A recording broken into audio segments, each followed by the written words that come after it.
கைமாறு செய்ய போறேன்னு எனக்கே தெரியல நந்தினி. வாழ்க்கையோட ஆரம்ப கட்டத்தில் ஷெட்டு வைக்கிறதுக்கு சார் தான் எனக்கு உதவி பண்ணாரு. இப்போ என்னோட தொழில் முன்னேறத்துக்கு நீ தான் ஒரு எதிர்பாராத உதவி செஞ்சிருக்க. நான் இது வரைக்கும் எத்தனையோ சாமி கும்பிட்டுருக்கேன்.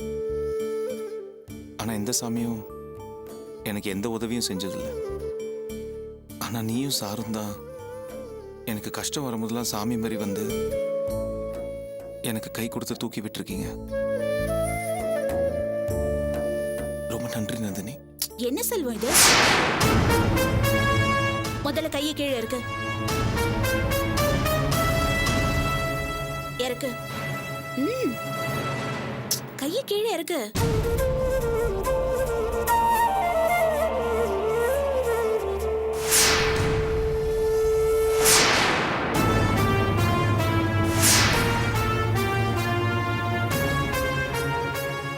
நந்தினி, என்னால் வாழ்க்கையில் மறக்கவே முடியாத 2 பெண்கள்ல ஒன்று அர்ச்சனா, இன்னொன்று நீதான்.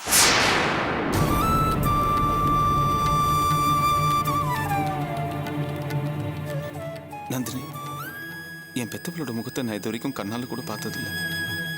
ஆனால் நிச்சயம் எங்கள் அம்மாவோட ஆத்மா நான் எங்கே இருந்தாலும் நல்லா இருக்கணும்னு தான் நினைக்கும். எனக்கு என்னமோ எங்க அம்மாவோட ஆத்மா தான் உனக்குள்ள வந்து எனக்கு எல்லா உதவியும் பண்றதா ஒரு நினைப்பு. செல்வம், என்ன இது? சின்ன குழந்தை மாதிரி அழுதுகிட்டு கண்ணத்தோட.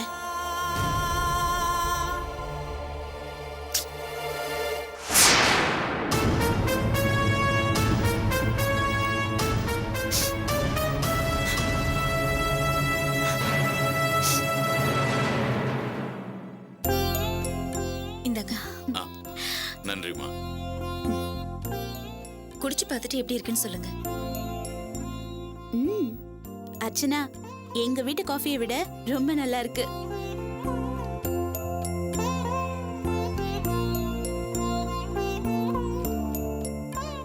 செல்வம், தொழிலை நல்லபடியா செய்.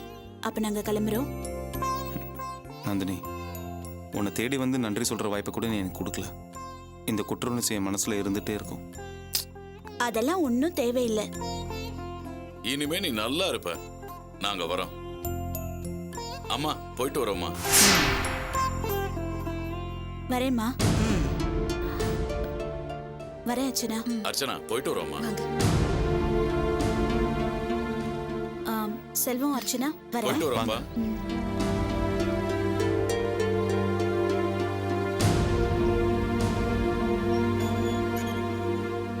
நல்ல வேலைப்பா. நம்ம வரத்துக்கு கொஞ்சம் லேட்டா இருந்தா கூட செல்வம் நம்ம வீட்டுக்கு வந்திருப்பாரு. நம்மளை பத்தின எல்லா உண்மையும் தெரிஞ்சிருக்கும். இப்போவாது சொல்லிருக்கலாமேமா. வேண்டாம்ப்பா, வாங்க போலாம்.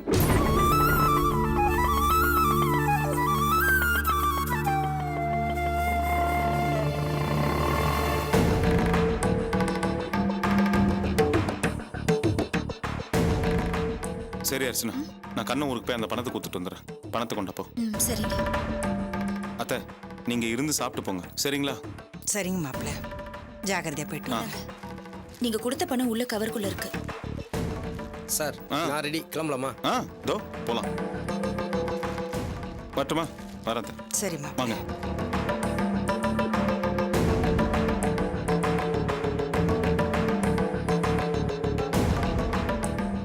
அம்மா, நீங்க உட்காந்துருங்க. நான் உங்களுக்கு இட்லி ஊத்தி கொடுக்குறேன்.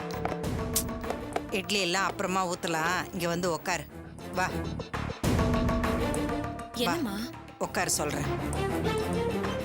என்ன விஷயமா?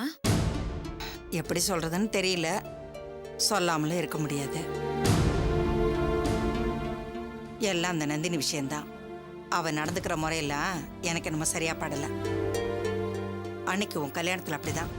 அவ பண்ண அபசோனத்தினால உன் வாழ்க்கையில நீ படாத கஷ்டமெல்லாம் பட்டுட்ட. இன்னைக்கு என்னடான்னா, வரும்போதே வாசல வச்சிருந்த பிள்ளையார செருப்பு காலால முடிச்சிட்டு வரா. ஆம்பளைன்னு கூட பார்க்காம கட்டின பொண்டாட்டி நீ வீட்டுல இருக்க, மாப்பிள்ளை அவ தொட்டு தொட்டு பேசுறா. இதெல்லாம் எனக்கு என்னமோ சரியா படல. அவ விஷயத்துல நீ கொஞ்சம் எச்சரிக்கையா இரு. அம்மா, நீங்க டிஃபனை வீட்டுல போய் சாப்பிட்டுக்கங்க. நந்தினி பத்தி உங்களுக்கு என்ன தெரியும்? இன்னைக்கு அவர் தைரியமா கையில ஒரு தொழில் இருக்குங்கிற நம்பிக்கையோட இருக்காருன்னா அதுக்கு காரணமே அந்த நந்தினி தான். சின்ன வயசுல இருந்தே அவங்க 2 பேருமே கள்ளங்கபடம் இல்லாம பழகிட்டு இருக்காங்க. உங்களுக்கு நந்தினியை பிடிக்காது, அதனால அவங்க பண்றதெல்லாம் தப்பா தெரியுது. ஆனா எனக்கு ஒண்ணும் தப்பா தெரியல.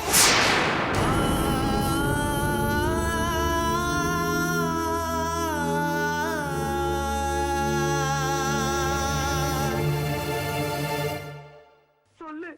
சரி, போலீஸ்காரங்க நீங்க புலம்பரத்தை பார்த்தா எனக்கு நாங்க அப்பாக்கா செல்ஃபி அடிப்போம், எஸ்எம்எஸ்ல சைட் அடிப்போம், வெட்டி பெயின் பேர் அடிப்போம், சிட்டி பஸ்ஸில் விசில் அடிப்போம். அப்பாக்கா செல்ஃபி அடிப்போம், எஸ்எம்எஸ்ல சைட் அடிப்போம், வெட்டி பெயின் பேர் அடிப்போம், சிட்டி பஸ்ஸில் விசில் அடிப்போம்.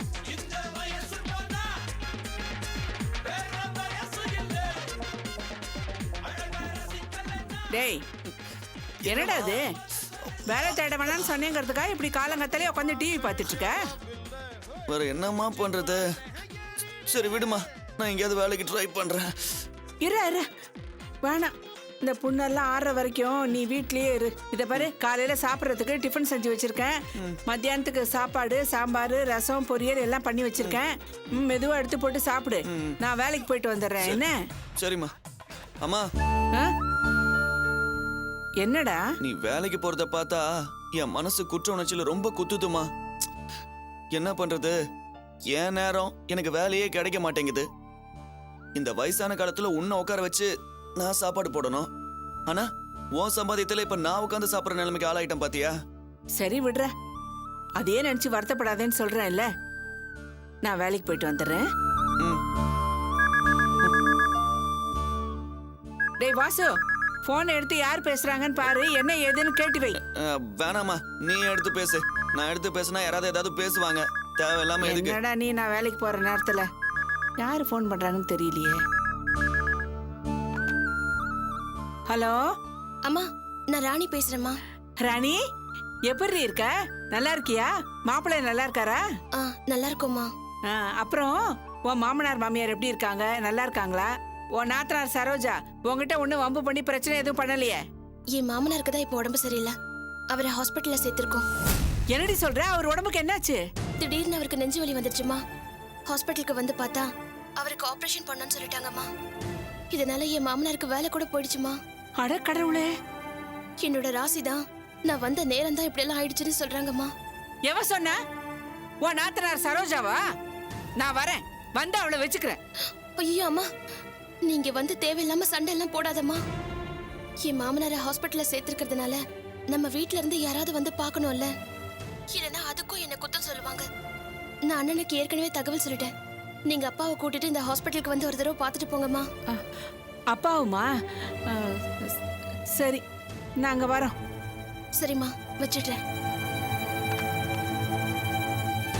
அம்மா, ராணி என்ன சொல்றா?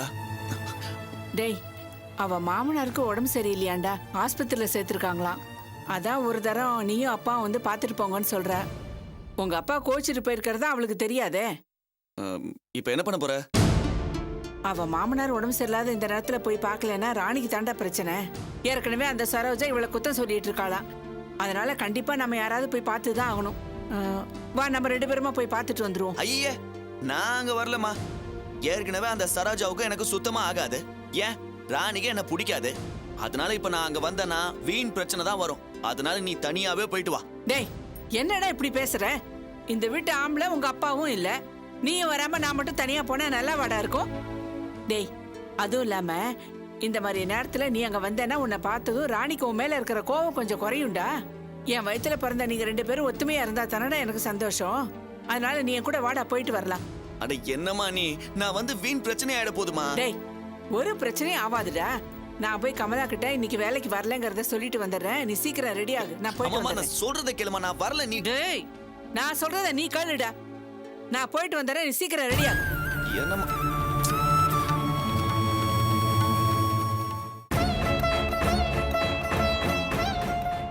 சரி விடுமா, அதே நினைச்சு வருத்தப்பட்டு இருக்காத. இல்லடா, அர்ச்சனா எத்தனையோ முறை தன் புருஷனுக்காக என்கிட்ட சண்டை போட்டிருக்கா, திட்டி இருக்கா. ஆனா அந்த பொண்ணு நந்தினியோட நடவடிக்கையே சரியில்லை. என் மனசுல ஏதாவது ஒண்ணு பட்டுச்சுன்னா அது கண்டிப்பா நடக்கும்டா. அதான் எனக்கு கவலையா இருக்கு. அக்காவா இருக்கவே அதோட விட்டாங்க. நான் மட்டும் அந்த இடத்துல இருந்திருந்தேன்னா இன்னும் வேற மாதிரி பேசி இருந்திருப்பேன். என்னடி?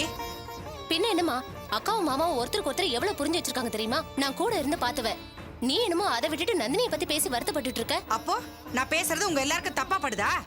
தொட்டதுக்கெல்லாம் சந்தேகம், கவலைப்பட்டுக்கிட்டு இருந்தா வாழ்க்கை அப்படியே தான் இருக்கும். கொஞ்ச நேரம் சும்மா இருக்கியா? இப்பதான் மாப்பிள்ளையும் அர்ச்சனாவும் பல கஷ்டங்களுக்கு அப்புறம் ஒரு புது வாழ்க்கையை ஆரம்பிச்சிருக்காங்க. அவங்கள பத்தி நல்ல விதமா யோசிக்காம நீ நந்தினியை பத்தியே பேசிக்கிட்டு இருக்க. சரி விடு. கருணாகரன் ஒருத்த வரேன்னு சொல்லியிருந்தாரு, இது வரைக்கும் காணோம். நான் போய் பார்த்துட்டு வரேன். சார் அடடே, வாங்க வாங்க. சாரி சார், கொஞ்சம் லேட் ஆயிடுச்சு. பரவாயில்ல, உங்களை பார்க்க தான் நான் கிளம்பிட்டு இருந்தேன். உள்ள வாங்க. வாங்க.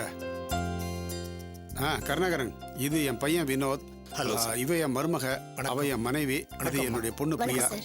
சார் பேர் கருணாகரன். இவங்க முதலாளி ஒரு பெரிய தொழிலதிபர். ஒரு இடம் வாங்கணுங்கிறதுக்காக டாக்குமெண்ட்ஸ் பார்க்கணும்னு சொல்லியிருந்தாரு.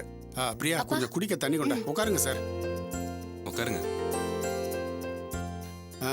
நீங்க வருவீங்கன்னு எல்லா பேப்பர்ஸையும் ரெடியா வச்சிருக்கேன். இத பாருங்க.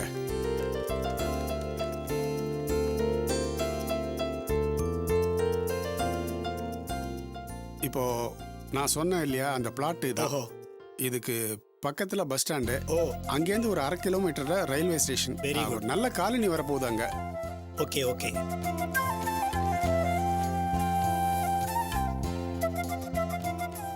இந்த பொண்ணு உங்க கடைசி பொண்ணு தானே? இந்த பொண்ணோட கல்யாணத்துல தானே ஏதோ பிரச்சனை ஆகி விஷயம் நியூஸ் பேப்பர் டிவில எல்லாம் வந்தது.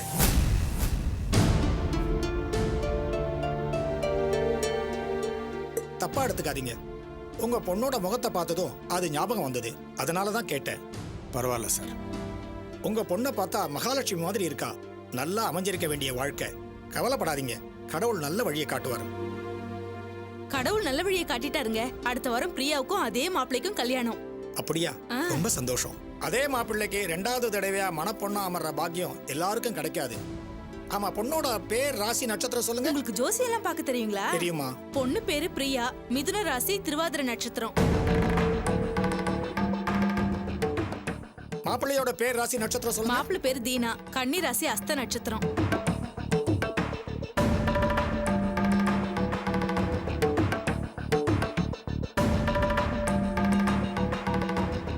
வாமா, உன் கையை காட்டு, வா பார்க்கலாம்.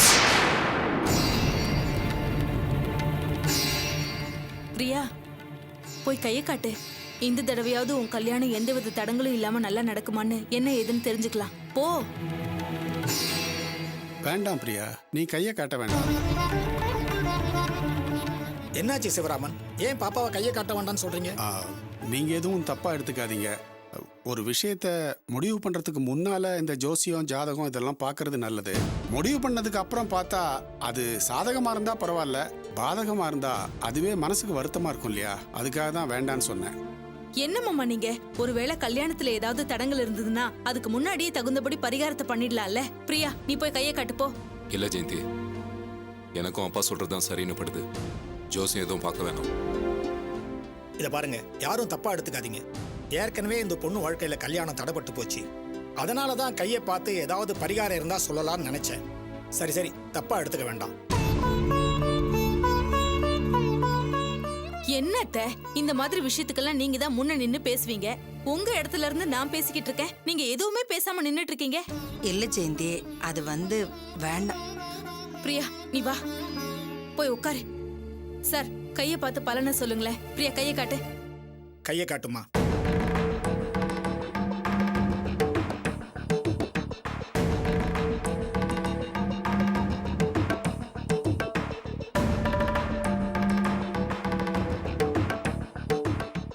நீ படிப்பை முழுசா முடிச்சிருக்க மாட்டமா? ஆமா சார்.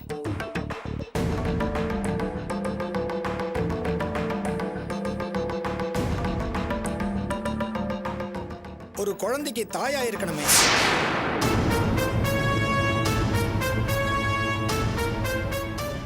ஆமா சார், நீங்க சொல்றது கரெக்ட் தான்.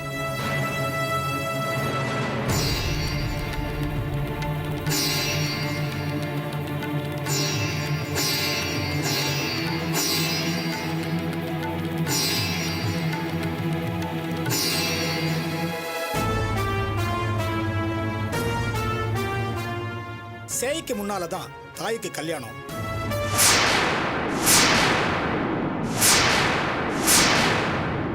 குழந்தைய எதிரில் வச்சுக்கிட்டு தான் நீ கழுத்தில் தாலியை வாங்கணும்னு விதி. அதை மாற்ற யாராலையும் முடியாதும்மா.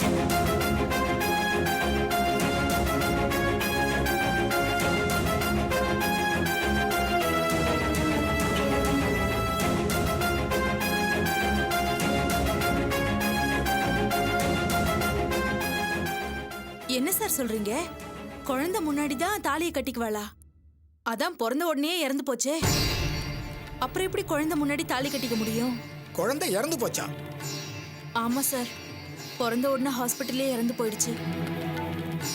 ஆமா சார், குழந்தை இன்குபேட்டர்ல வச்சிருந்தது, அப்புறம் இறந்து போச்சு.